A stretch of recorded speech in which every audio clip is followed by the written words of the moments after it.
Salut à tous, énorme dinguerie qui vient d'apparaître là maintenant. Baptiste Le Marchais, le youtubeur de droite spécialisé en développé couché, s'est battu en Espagne. Je vous mets la vidéo de la bagarre et la vidéo explication tout de suite et après on en discute.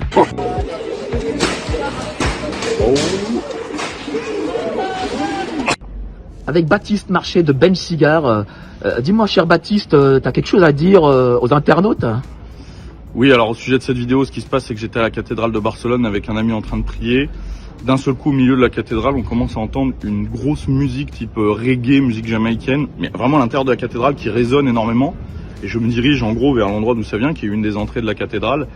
Et là, je vois qu'un mec s'est installé devant la porte de la cathédrale, mais vraiment quand je dis devant la porte, c'est à moins de 2 mètres. L'enceinte tournée vers l'entrée. Et il jongle, je sais pas ce qu'il fait, il a sa musique à fond qui gêne tout le monde. Donc je demande à l'agent de sécurité qui est en place s'il compte faire quelque chose, apparemment non. Donc je vais voir le type, je lui dis écoute c'est un lieu saint, ça gêne tout le monde, donc là maintenant tu t'en vas. Alors je lui dis ça en anglais, hein, parce que je parle pas espagnol. Le mec comprend, il m'envoie chier en fait. Qu'est-ce qu'il dit? Il me dit non, plus tard. Donc je lui dis non, pas plus tard, maintenant en fait. Et le gars m'envoie chier, donc j'attrape l'enceinte, je commence à vouloir couper le son, et là le mec essaye de me l'arracher des mains. Donc là en fait je lui ai tout simplement éclaté l'enceinte dans la gueule, hein, comme on voit sur la vidéo.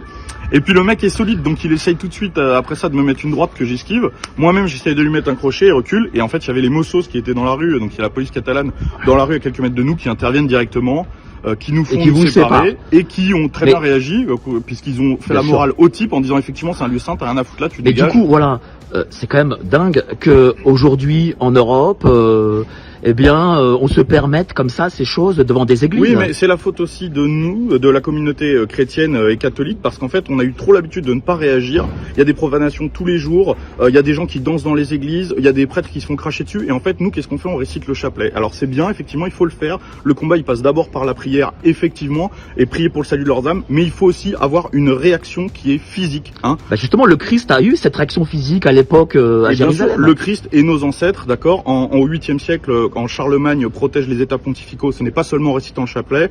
En 1096, quand la croisade des Gueux se fait massacrer par les Turcs, la chevalerie française réagit promptement, pas seulement en récitant le chapelet. Merci, donc, bravo pour ta réaction. Il faut le faire. Voilà, personnellement je trouve qu'il a eu raison de défendre sa foi. Il y a énormément de gens pour qui c'est important, il faut respecter ça. Bref, si vous avez aimé son message, n'hésitez pas à liker cette vidéo et à la partager. Et on se retrouve demain pour une nouvelle vidéo, donc du coup à demain.